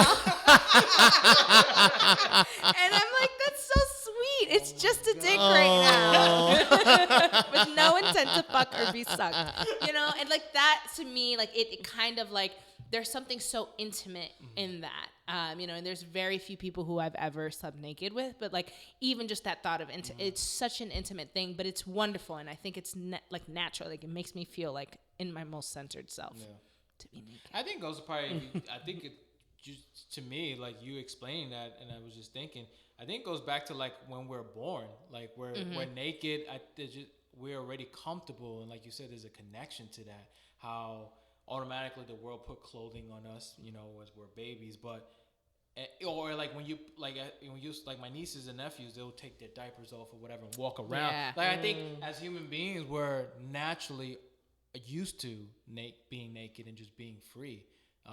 It's just the world tells us we got to put on clothes in this society, but there is a connection to intimacy of me just thinking about it. Like we're naked when we're born, and we're fine with that. Awesome. All right, so last really quick thing. So our Dame Luz section where we'll ask you a question about something that we want a little light on. This week, the thing that yo quiero un poco de luz for you to give me, the dynamic between loving your mom and having your mom be the most important woman in your life and having your significant other, wife, person, and bridging their relationship. What are some tips? How do you do it? How does that dynamic happen? What are things we should stay away from? You know, for me, I always because you're growing up, you know, you always had value the opinions of your parents and your mom or who you're going to date. You know, after a while, between that, you know, the natural bonchincha that happens and never gonna please everyone, I just said fuck it, I'm gonna date whoever I want to date, and I accepted my mom for who and what she is, and my life. I took control of my life and who I want to do things. So that being said, I think probably, you know, I think by my third or second relationship, I didn't care if my mom liked the person I was with or didn't accept them or anything, and vice versa. If the person I was with, if they didn't like my mom, that's okay. I didn't force them. Wow. I didn't force them. Big one. I didn't force them to say, I'm going to do an event with my mom, you have to be there. If you don't like my mom, then you have your own issues with her. That's fine. Just like if I meet your parents and I don't like your father, do not force me to be in those type of things. I know just something. Everybody's not going to match. So that being said, like my wife and my mom, they get along, but I keep, there's limits to a lot of things. You know, it's just like I don't share my life with my mom. She'll ask, how's everything going? I said, great. Does she cook? Does she take care of you? I always say, well, she does. She does. But I always say, I don't discuss my private life with anyone. And my mom's like, oh, but I'm your mother.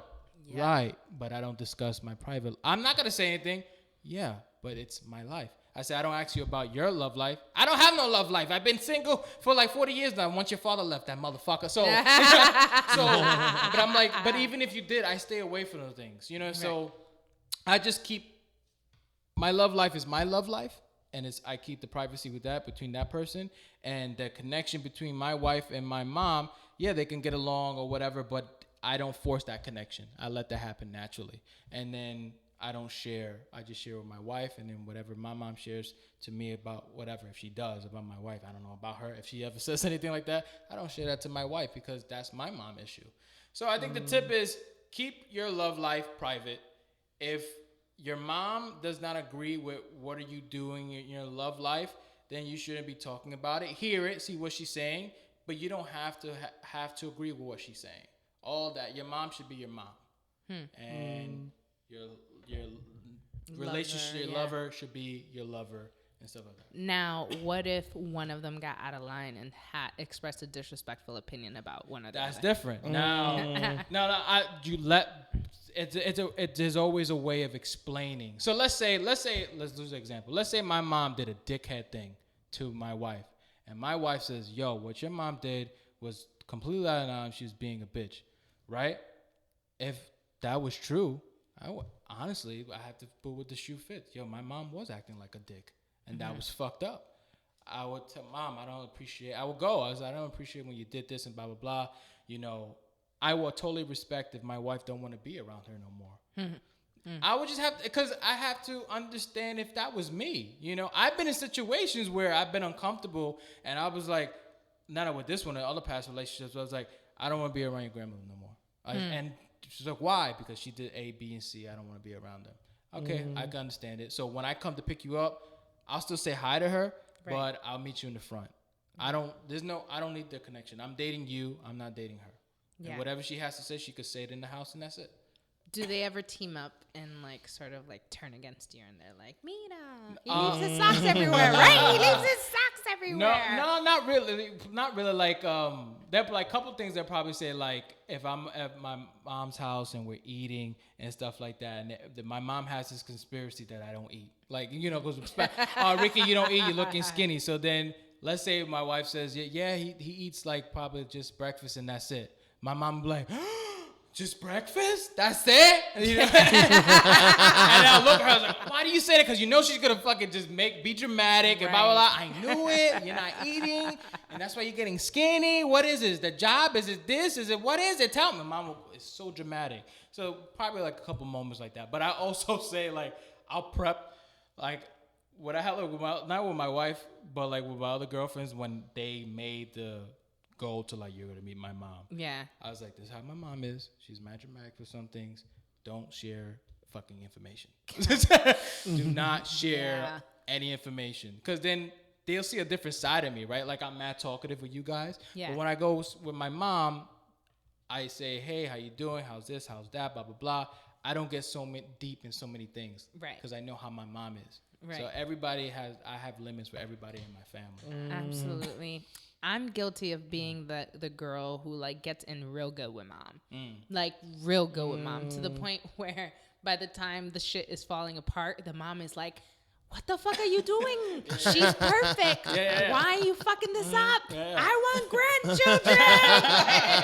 You know what I mean? Like, it's so interesting because I always, like, trust that relationship, but I guess I haven't been in any relationship long enough where I get to see the moment in which that turns on you.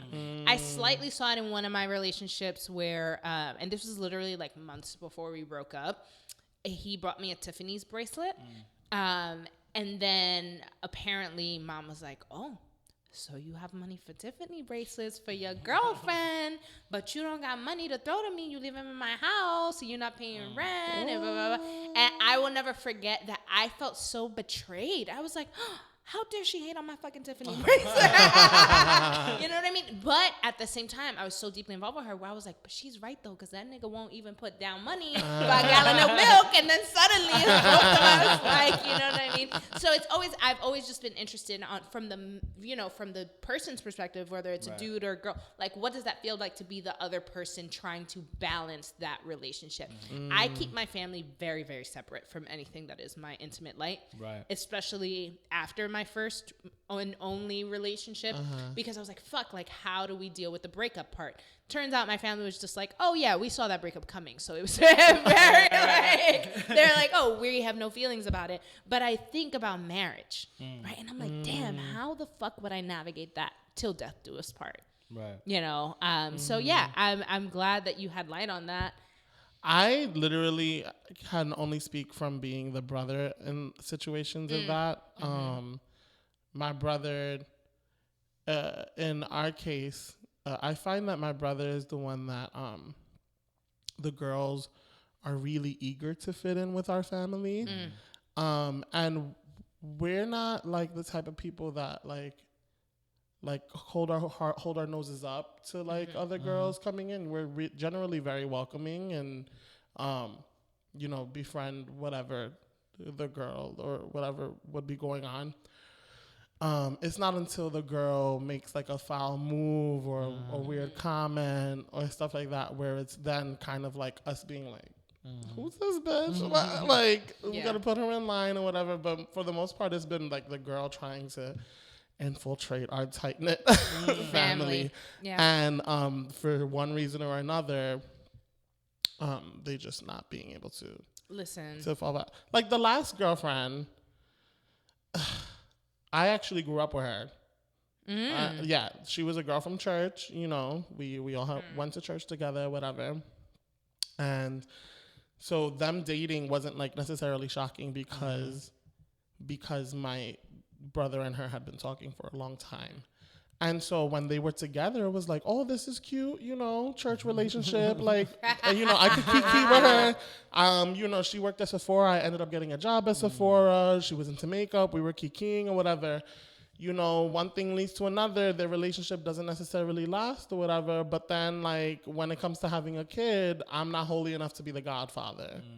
You know? So then it's something salty like that where...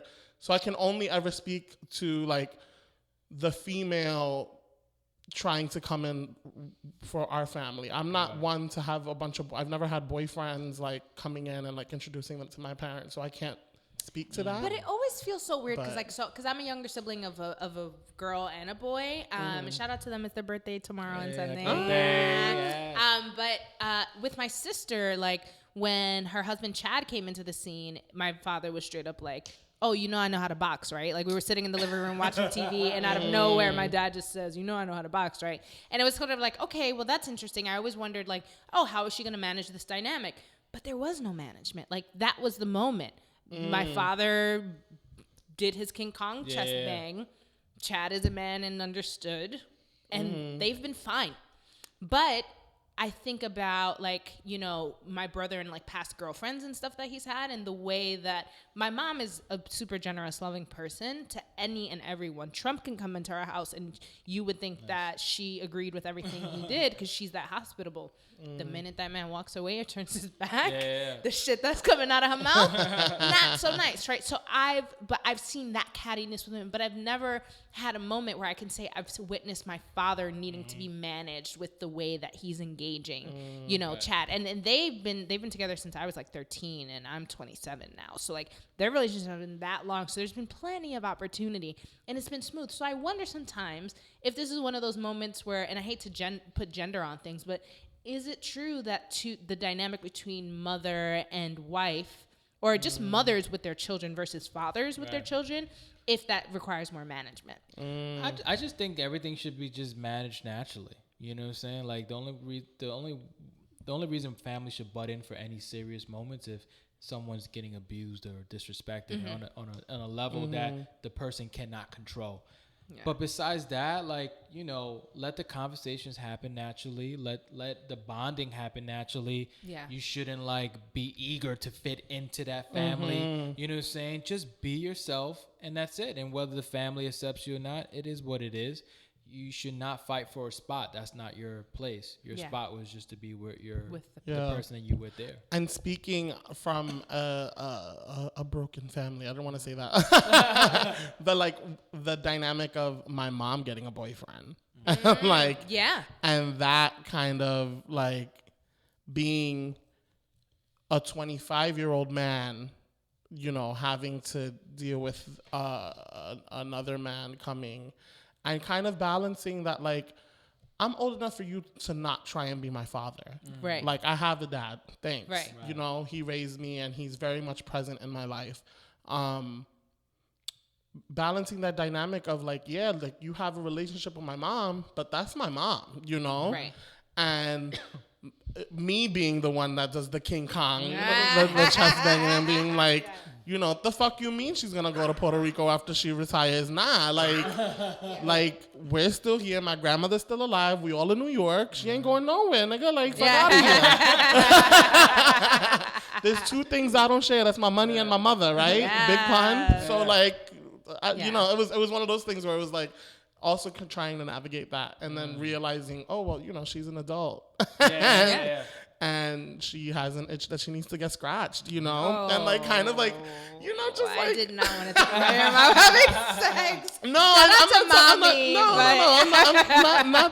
not about that, but like just like her knowing that, you know, she's a human being and deserves to have a loving relationship that is separate from her children. So that's an interesting thing too. For sure. Well, thank you for giving us a little bit of loose on that. Rick, where can we find you on social media? Oh, rhcomedy.com, and on Instagram on at rhcomedy, and pretty much Facebook too, RH Comedy. Everything is like Rick Wind Herrera, and everything is like RH Comedy. So. And when's your next up and coming projects? What are you doing now? What anything we can watch? Yeah, you can, if you go to YouTube and type in Rick Herrera The Naked Truth, you can watch it for free. I put it up on YouTube. Yes, watch that shit for free. And then my second one-man show, Still Naked, you can hit me up on either on Instagram at RH Comedy, and I can show you a rough draft of that. So all the information out there, just reach out to me on rhcomedy.com or through Instagram at rhcomedy. And you have awesome swag. Is that for sale? Yes. Oh, yes, I had at one point, but most of it sold out. That's most what's up. of it is mine. Yeah, I wear like all my stuff. I was like, I'm going to brand everything. Yeah, you should brand everything. And you can follow us on Ladies Who Bronche, at Ladies Who Bronche on Instagram, at Ladies Who Bronche on Facebook, Ladies Bronche on Twitter. And soon we're going to have our website up. So I'm excited about that. Thank you so much for tuning in today, guys. And until next time, Bronche.